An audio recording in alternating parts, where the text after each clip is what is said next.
Ethiopian tribe where women get flogged to please men.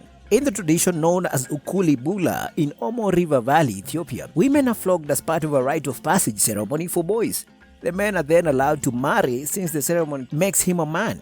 Traditional rituals can be tricky. Many of the old traditions that have been followed for decades can tend to come across as misogynistic, oppressive, or regressive in contemporary times. Some parts of the world will leave you baffled with weird masochistic rituals where one has to physically harm themselves to prove their manhood. In this video, we tell you about an insane traditional ritual that is practiced in an African country. This traditional ritual has young women of the Hamar tribe being whipped brutally to signify the sacrifices they make for men. The young women declare their love for the young men at the heart of the celebration. The ladies do not run away but rather ask men to lash them and proudly display their wounds as evidence of their bravery after being whipped. The women praise the man undergoing the rite of passage in song and trumpet, professing their love for him and the desire to be flogged with a whip. To soften the impact of the cane, they cover their bodies with butter. The beating of young women is done by family members of the boy undergoing the rite of passage called a maza, those who have already gone through this rite of passage. While some do it violently, others can be tender. According to this tradition, the scars show a woman's capacity for love and endurance. She can also ask those who flogged her for assistance in the future if she ever needs it.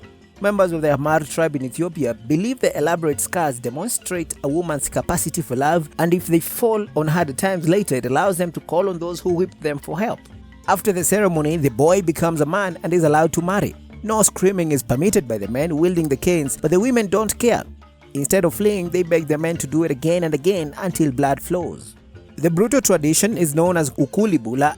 For men, male decoration is simpler with the exception for their facial painting, which denotes status and progression up the social ladder. Hamar women are some of the most elaborately dressed of the region. With goat skin skirts decorated with glass beads, least their hair is covered with a mixture of grease and red ochre. Elaborate sacrification of the body is also the custom of the Hamar.